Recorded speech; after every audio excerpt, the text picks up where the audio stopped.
ভাই লাউ কত কইরা? লাউ ভাই একদম 50। এই লাউ 50 টাকা। দুইজন মানুষ এত বড় লাই খামু, এটা তো এইটা সাইজটাই বেটার হবো। এটাই নিয়ে যাবে, এটা 10 টাকা না 5 টাকা দুইটা ভাই। এই মিয়া লাউ নিতে আইছো না ভালো বানাইছো যাও মিয়া। লাউ যাও। ভাই 10 টাকা দিয়ে দিও ভাই নাও। লাউটা কিনে মনে আমার লস হইলো।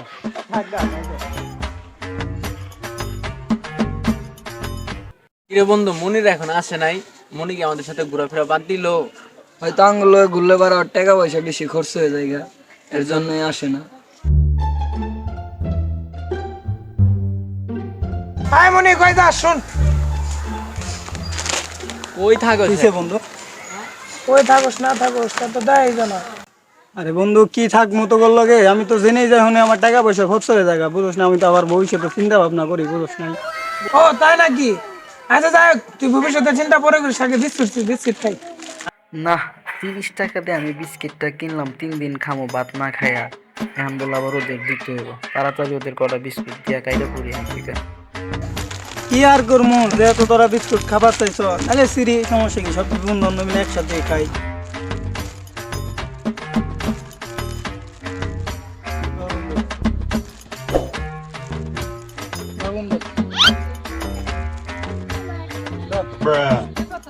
তোরা খা, আমি যাই গে।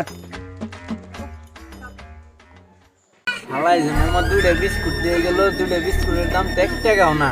এটা কি খাম মামা, পেটও তো ভরবো না। সবাই মামা আসলে জন্মের গিফট, আর বাপ দাদা সবাই বাদে গিফটের গোষ্ঠী। শালা করে 6টা বিস্কুট দিয়ে আমার 3টা টাকা লস হলো। শালা করে আমি যে কেন যে আমি আইছিলাম। মামা দেখছো গিফটের কাহিনীটা কি? দেখছো সঙ্গে লোক আড্ডা মাড্ডা দেওয়া কমাই দিল, বিস্কুট দিল তো দিল, তাও 2টা করে দিয়ে গেল। 2টা বিস্কুটে তো মনে হয়তো 50 পয়সা দাম হলো। ওই শালাই টিপটা এরকমই, শালাই সিরা কাপড় পরে শালাই টিয়া পয়সা কি কব্বরে নিয়ে যাবো। হালাই আঙ্গুলে দেখ যে আমরা কত ভালোভাবে চলতেছি, ভালোভাবে পোশাক পরতেছি, শালাই সিরা কাপড় পরে থাকি, শালারে কিছুই বুঝাইতে পারলাম না।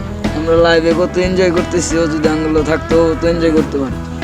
মামা সামনে আমি একটা আইফোন 16 কিনতেছি, বুঝছেন? আইন আমনে করে টিক্স দিন। তাই ঠিক আছে মামা, কিন। ধর মামা, আমার একটা ইমার্জেন্সি কল আসছে। হ্যাঁ আব্বা, আমি বন্ধুদের সাথে আড্ডা দিতেছি তো। কি হয়েছে? তুমি এটা কি বললা? মার কি হয়েছে? আচ্ছা দাঁড়াও, আমি ম্যানেজ করতেছি, তুমি চিন্তা করো না, তুমি মার পাশে থাকো, আমি আসতেছি। মামা তোর তো অনেক টাকা, তুই তো আইফোন 16 কিনবি, তুই আমার আপাতত 20,000 টাকা হলো দে, আমার মার শরীরটা অনেক অসুস্থ, দে। ওই বেটা, আমি যদি এলাকার ভিতরে একটা আইফোন না কিনি, তাহলে আমার এলাকার ভিতরে একটা বেটা নাম ডাক থাকবো বেটা, সবাই বেটা আমার এমনি নিন্দা।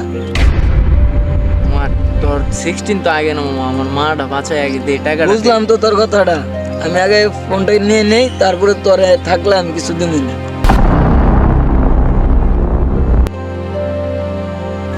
আচ্ছা মামা তুই তাহলে থাক, আমার মার জন্য টাকা ম্যানেজ করতে হইব, আমি যাই। আচ্ছা তুই যা, নাহলে আমার ফোন কেনার পর যে টাকা বাঁচে আমি তোরে থাকলে কিছু দেবো নি। যা। আচ্ছা আচ্ছা। এখন আমি কার কাছে যাবো 20,000 টাকার জন্য? কে আমারে দিব? আর এই সময় আমার কারা হেল্প করবো? আল্লাহ তুমি আমারে দেখ। আরে মামা তোরা কই? আরে বেটা তোদের নিয়ে আজকে ঘুরবার যাবো, আমি একা বের হইছি, বেটা তোরা কই? আরে বেটা আমার নতুন বাইক কিনছি, তোরা থাকবি না তাই তোদের যা করতে লাগে আজকে আমি দিব, নো টেনশন। তোরা আজকে আমার কাছে আই, তোদের নিয়ে আজকে ঘুরতে যাইমু। মামা তোদের যেম নোক তোদের আসতে হইব, আজকে তোদের নিয়ে ঘুরতে যাইমু, যেম নোক তোদের আসতে হইব। আমি ফোন রাখি এখন। নুরুদ্দিন কই যাস? আর বন্ধু একটু সামনে যাই। কোনো সমস্যা? হ্যাঁ, একটা বিপদে পড়ছি। কিরকম বিপদ? আমার মা একটু অসুস্থ, বুঝছো? মার ইমার্জেন্সি চিকিৎসা করানো লাগবো, 20,000 টাকা লাগবে, এমনকি তোর কাছে আছে মামা? আরে মামা কয়দিন আগে বাইক কিনলাম তো, টাকা পয়সা সব খরচ করে ফেলাইছি, এখন বর্তমান টাকা পয়সা নাই, থাকলে তোমার অবশ্যই দিতাম। আচ্ছা মামা থাক, তাহলে আমি যাই। আচ্ছা মামা থাক। এত বড় বাড়ি দিছি, এমনি তো অনেক টাকা পয়সা লস, এমনি আজকে আবার হারা দিনে মনে হয় 10 টাকা দিলাম, 30 টাকা 40 টাকা লস, এমনি বলে কি আমার টাকা পয়সা আটকান যাবো? এত না আরো বেশি আমার গিফট হওয়ার লাগবে। রে বন্ধু নুরুদ্দিন, তোর মন খারাপ কে? তুই কি আমার মন খারাপের সমাধান দিতে পারবি যে আমি তোরে বলবো? একবার বইলে দেখ সমাধান করতে পারি কিনা। তোরে কি বলবো, আমার মার অনেক অসুস্থ এন্ড ইমার্জেন্সি 20,000 টাকা লাগবে, না হলে ওনার চিকিৎসা করার জন্য টাকা নাই। 20,000 টাকা লাগবে তোর?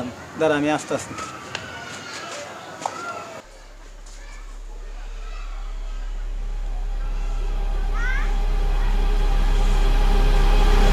এলো মামা তোর 20,000। তোর সমস্যার সমাধান হয়েছে মামা, লাগলে কর, আমি তোর আইনে দিই। মামা তুই এতগুলো টাকা কই পাইলি? দেখ ভাই, তুই তো সবসময় বড় লোক ছেলেবেলেদের সাথে বসতো, আমার তো ছোটবেলায় বাপ মা মারা গেছে, এই কারণে মামা আমি টাকার মূল্যটা বুঝি। শোন মামা, তোর একটা কথা বল, মানুষকে কোনোদিন অবহেলা করিস না। নিজের মাথার ভিতরে একটু বুঝ নেই। আমার কথাটা মামা কোনো